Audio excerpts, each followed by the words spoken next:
Hello everyone, मैं हूं प्रिया और स्वागत है आपका मेरे चैनल प्रियाज वेज रेसिपीज में। दोस्तों, आज मैं आपको मलाई कोफ्ते की रेसिपी बताऊंगी जिसको शाही कोफ्ता भी कहा जाता है। इसकी ग्रेवी बहुत ही डिलीशियस, रिच और क्रीमी बनती है, तो आप इसको अपने किसी स्पेशल ओकेजन या स्पेशल गेस्ट के लिए बना सकते हैं। चलिए फिर शुरू करते हैं बनाना। मलाई कोफ्ता बनाने के लिए सबसे पहले हम उसमें कोफ्ते बनाएंगे। मैंने लिया है 100 ग्राम पनीर, एक मीडियम साइज़ का आलू बॉईल करके छील के ले लिया है मैंने, 2 चम्मच धनिया की पत्ती बारीक कटी हुई, 2 हरी मिर्ची बारीक कटी हुई, 1 छोटा चम्मच चाट मसाला,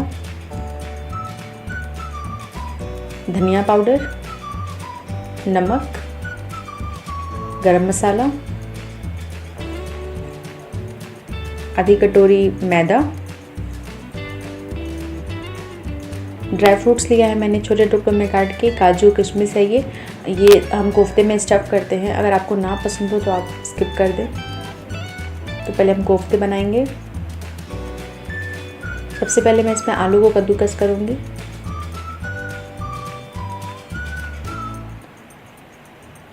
आलू कद्दूकस हो गया है तो अब इसमें हम पनीर को कद्दूकस कर लेंगे।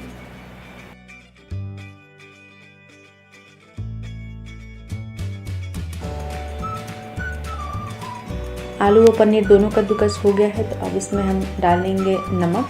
तो मैं इसमें 1 छोटी चम्मच नमक डाल रही हूँ। नमक अपने आप टेस्ट के अकॉर्डिंग ज़्यादा कम कर सकते हैं। और 1 छोटी चम्मच में धनिया पाउडर डाला मैंने, और आधी छोटी चम्मच से थोड़ा कम गरम मसाला और चाट मसाला डाल दिया, हरी मिर्ची और धनिया की पत्ती। और अब इसमें मैदा डाल देंगे। तो मैं इसमें 3 चम्मच, नॉर्मल जो स्पून होता है उससे 3 चम्मच मैं इसमें मैदा डाल रही हूँ, और बाकी का मैदा हम आगे यूज़ करेंगे। तो ये जो 3 चम्मच जो मैं इसमें मैदा डाल रही हूँ, इससे ज़्यादा आप ना डालें। उससे क्या होगा कि ज़्यादा कर देंगे आप मैदा तो वो कोफ्ते हार्ड हो जाएंगे। मलाई कोफ्ते बहुत ही सॉफ्ट होते हैं, अगर आप ज़्यादा कर देंगे तो हार्ड हो जाएंगे और वो मुँह में आटे जैसा आता है तो वो अच्छा बिल्कुल नहीं लगता है, इसलिए ज़्यादा ना डालें। तो इसको मैंने गूँथ के ले लिया है। तो अब हाथ अच्छे से आप थोड़ा वॉश कर लें और हाथों में तेल लगा के इसकी गोली बनाएं। तो एक मैं बॉल बना के और इसके अंदर स्टफ़ करूँगी ड्राई फ्रूट्स। आप चाहे तो सिर्फ किशमिश ले सकते हैं, चाहे सिर्फ काजू ले सकते हैं, या फिर अपने पसंद की कोई ड्राई फ्रूट ले सकते हैं, और चाहे तो स्किप कर सकते हैं। बट मैं बोलूँगी क्योंकि ये शाही कोफ्ता है, ये मलाई कोफ्ता है, तो इसमें थोड़ा ड्राई फ्रूट्स अच्छा लगता है उसके अंदर, तो आप डालें।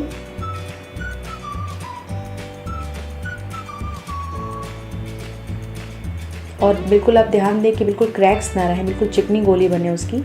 तो अभी मैं इसको मैदे के ऊपर ऐसे रोल कर दूँगी, डस्ट कर दूँगी। तो मैदा रोल करने से क्या होता है कि फटता नहीं है कोफ्ता फ्राई करते वक्त। ऐसे ही हम सारा बना लेंगे।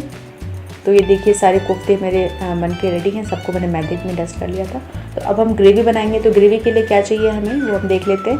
तो मैंने 3 मीडियम साइज़ के प्याज मोटे टुकड़ों में काट के लिया है, 1 तेज़पत्ता, 4-5 काजू, 1 चम्मच मगज, ये खरबूजे के बीज हैं, और 1 इंच के करीब दालचीनी, 2 लौंग, 2 इलायची, 1 चम्मच कसूरी मेथी, 1 चम्मच जीरा, कश्मीरी रेड चिली पाउडर, इससे कलर अच्छा आता है, तीखा कम होता है, और धनिया पाउडर, हल्दी, गरम मसाला,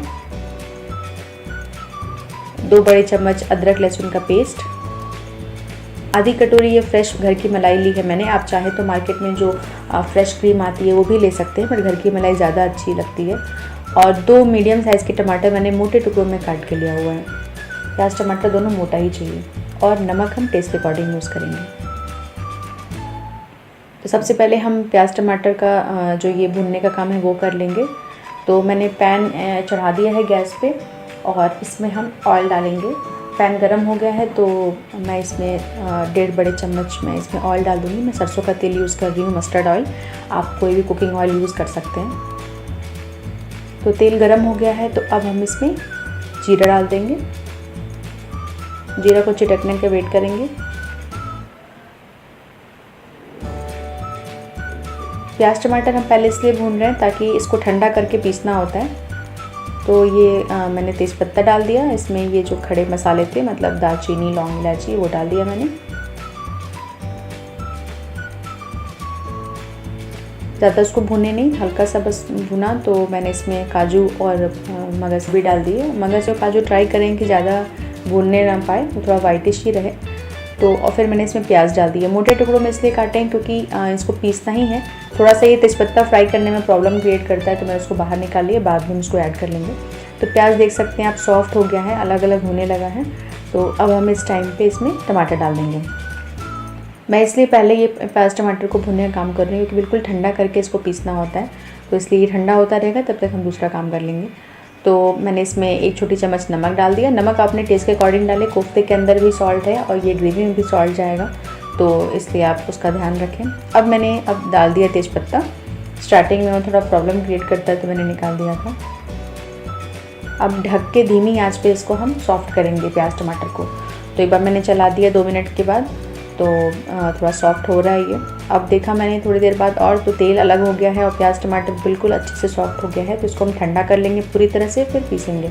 तो देखिए प्याज टमाटर एकदम से कम्प्लीटली ठंडा हो गया। इसको ब्लेंडिंग जार में हम भर के इसको पीसेंगे। मैंने भर लिया ब्लेंडिंग जार में। पानी नहीं डाल रही हूँ मैं अभी, बाद में लगेगा तो डाल लेंगे, बट ट्राई करें कि स्टार्टिंग में पानी ना डालें और बिल्कुल ठंडा करके ही पीसे, मैं आपको बोलूँगी। तो देखिए पिस गया है ऑलमोस्ट। ये देखिए पेस्ट तैयार है हमारा, पानी नहीं डाला था मैंने। तो इसको हम छान लेंगे ताकि जो भी खड़े मसाले जो हैं और प्याज का छिलका वगैरह सब बाहर निकल जाए। तो इसलिए हम इसको और थोड़ा सा पानी डाल लेंगे ताकि अच्छे से जो इसके मसाले हैं जार से बाहर आ जाएं। तो और छानने, अब पहले मैंने पानी नहीं डाला था, बट अब छानने के टाइम में आप पानी थोड़ा थोड़ा डाल सकते हैं, क्योंकि अगर थिक रहा ये मसाला तो छानने में प्रॉब्लम आती है। तो थोड़ा थोड़ा पानी इस स्टेज पे आप डाल सकते हैं। तो मैं थोड़ा सा पानी डाल के इसको छान रही हूँ। और देखिए हमारा ये जो छान के तैयार है, ये वेस्ट मटेरियल बाहर आ गया और हमारा ये क्रीमी स्मूथ मसाला देखिए हमारा छान के तैयार है। तो अब हम पहले मैंने तेल चढ़ा दिया है कढ़ाई में गरम होने के लिए, और इसमें हम कोफ्ते फ्राई करेंगे। जो तेल गरम हो गया है तो मैंने इसमें कोफ्ते डाल दिए फ्राई करने के लिए। आप ज़्यादा कोफ्ते एक बार में ना डालें, मैं थोड़ी बड़ी कढ़ाई यूज़ कर रही हूँ, तेल भी मैंने अच्छा खासा डाला है। अगर आप तेल कम डाल रहे हैं और कढ़ाई छोटी है तो आप बिल्कुल दो ही एक बार में फ्राई करें, नहीं तो कोफ्ते ये बहुत ही सॉफ्ट होते हैं, ये ज़्यादा डालने पे फट जाते हैं। तो इसलिए अब इस बात का ध्यान दें। तो धीमी धीमी आंच पे फ्राई करेंगे ताकि अंदर जो मैदा डाला है मैंने वो कुक हो जाए, क्योंकि पनीर और आलू तो वैसे ही कुछ पकाना नहीं है, आलू बॉइल्ड ही है और पनीर को तो कुक करना नहीं है। तो धीमी धीमी आंच पे मैंने इसको फ्राई किया। तो देखिए 4 से 5 मिनट लगते हैं इसको फ्राई करने में। तो ये फ्राई करके तैयार है, बिल्कुल बहुत ही अच्छा गोल्डन कलर आया है। अच्छा गोल्डन कलर आएगा तो कोफ्ते अच्छे लगते हैं देखने में भी। तो ये फ्राई करके तैयार है सारे कोफ्ते। तो अब हम इसमें फाइनल ग्रेवी बनाएंगे। तो मैंने वापस से इसमें 4 बड़े चम्मच मैंने मस्टर्ड ऑयल डाल दिए हैं और तेल गरम हो गया है, तो इसमें मैंने अदरक लहसुन का पेस्ट डाल दिया। अब हम इसमें कश्मीरी चिली मैंने 3 छोटी चम्मच डाल दिया। और कश्मीरी चिली से कलर बहुत अच्छा आता है और तीखा कम होता है, इसलिए मैं डालना पसंद करती हूँ।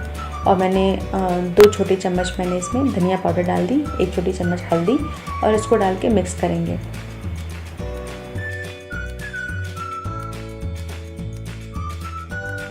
और देखिए मसाला भूनना है हमें, तो मसाला भून रहा है ऑलमोस्ट। देखिए भून के तैयार है, तेल अलग हो गया है, मसाला भून चुका है। तो अब इसमें हम जो हमने प्याज टमाटर का जो पेस्ट बनाया था वो हम इसमें डाल देंगे।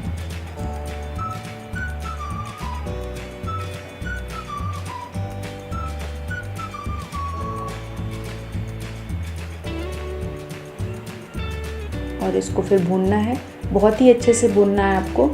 बिल्कुल इसमें जल्दीबाजी ना करें, थोड़ा टाइम लगता है भूनने में ये मसाला, लेकिन अच्छे से आपको भूनना है तेल ऊपर आने तक। तो धीमी धीमी आंच पे आप इसको ढक के भून सकते हैं। 2 मिनट बाद मैंने देखा तो बॉयल आने लगा था इसमें अभी, लेकिन भुनना नहीं है ये, अभी काफ़ी भुनना है इसको। तो मैंने इसमें डाल दी कसूरी मेथी, और कसूरी मेथी काफ़ी अच्छा लगता है इस ग्रेवी में, तो आप मैं बोलूँगी आपको कि आप ज़रूर डालें। और फिर वापस इसको हम ढक के पकाएंगे। तो देखिए थोड़ा थोड़ा तेल आना तो शुरू हो गया है, बट अभी और इसको पकाना है। तो मैं थोड़ा, ये काजू की वजह से चिटकता है, तो आप इसका ध्यान दें। तो अभी देखिए तेल काफ़ी आ गया है ऊपर, आप देख सकते हैं। लेकिन थोड़ा हम इसको 2 मिनट और इसको हम फ्राई करेंगे मसाले को। तो अभी देखिए 2 मिनट और मैंने फ्राई किया, तो तेल बहुत ही अच्छे से सारा तेल ऊपर आ गया है, देख सकते हैं। ऐसा ही आपको ये मसाला फ्राई करना है, आपको जल्दीबाजी नहीं करनी है कि मसाला तो कुक हो चुका है, कोई टेंशन नहीं है। अब मैं क्या करूँगी ये काम कि एक जो तेल ऊपर आ गया है इसको मैं निकाल लूँगी एक बाउल में। तो आप ट्राई करेंगे जितना आपसे हो पाए उतना तेल निकाल लें। तो मैं जितना मेरे से हो रहा है मैं निकाल रही हूँ। ये तेल इसलिए निकाल रही हूँ क्योंकि अभी मलाई डालूंगी मैं तो ये तेल एक भी दिखेगा नहीं, तो ये तेल हम बाद में यूज़ करेंगे।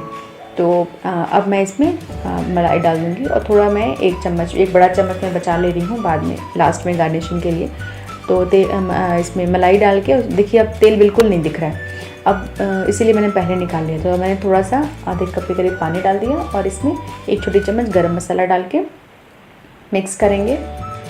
तो अब मलाई डालने की वजह से आप देख सकते हैं कि ग्रेवी में बिल्कुल तेल नहीं दिख रहा है। तो ऐसा आप जब सर्व करते हो तो इतना अच्छा नहीं लगता है देखने में। तो इसके लिए मैंने वो तेल बाद के बचा के रखा हुआ है, उसको सर्विंग के टाइम यूज़ करेंगे। तो ये देखिए वापस से बॉयल आ गया है पानी में, मतलब ग्रेवी में जो पानी डालते उसमें बॉयल आ गया है। तो अब हम इसमें कोफ्ते डाल के और थोड़ा सा ज़्यादा ना चलाएं वरना टूट सकते हैं, वो कोफ्ते बहुत सी सॉफ्ट होते हैं, बहुत डेलिकेट होते हैं। तो मैं मिक्स करके और ढक के इसको 5 मिनट के लिए छोड़ दूँगी और अब हम इसको सर्व करेंगे। आप चाहें तो कोफ्ते ग्रेवी में ना डालें, डायरेक्ट किसी के सामने सर्व करना हो तो कोफ्ते रखें, उसके ऊपर से ग्रेवी डाल दें, बट मैं साथ में डालना प्रेफर करती हूँ। तो अभी इसमें जो तेल मैंने बचा के रखा था वो डालेंगे। तो देखिए अगर आप तेल ना डालें तो ग्रेवी कैसी दिख रही है और तेल डालने के बाद कैसी दिखेगी, तो इसीलिए मैंने बचा के रख लिया था। तो ऊपर से डाल देंगे पूरा। और अब इसमें जो मैंने 1 चम्मच मलाई बचा के रखी थी वो इसके ऊपर, आप फ्रेश क्रीम भी डाल सकते हैं जो मार्केट में मिल जाती है। धनिया की पत्ती से इसको गार्निश करेंगे। धनिया की पत्ती ग्रेवी में न डालें, ऊपर से डालें तो अच्छा लगता है। और 1 चुटकी गरम मसाला मैं इस पर ऊपर से डाल दूँगी। तो देखिए कितना डिलीशियस हमारा कोफ्ता रेडी है। ये बहुत ही स्मूथ क्रीमी बनता है। आप इसको रोटी, नान या जीरा राइस या प्लेन राइस के साथ भी खा सकते हैं। अगर आपको मेरी आज की मलाई कोफ्ते की रेसिपी पसंद आई हो तो प्लीज मेरे वीडियो को लाइक करें और अपने फ्रेंड्स एंड फैमिलीज में ज्यादा से ज्यादा शेयर करें और कमेंट करके जरूर बताएं कि कैसा लगा। और आपने अगर अभी तक मेरे चैनल को सब्सक्राइब नहीं किया है तो प्लीज मेरे चैनल को सब्सक्राइब कर लें और नोटिफिकेशन बेल को क्लिक करना बिल्कुल ना भूलें, जिससे कि आपको मेरे आने वाले सारे नए वीडियोस के नोटिफिकेशन तुरंत मिल जाए। तो बस आज के लिए इतना ही, मिलते हैं नेक्स्ट वीडियो में एक न्यू रेसिपी के साथ। तब तक के लिए एंजॉय कुकिंग।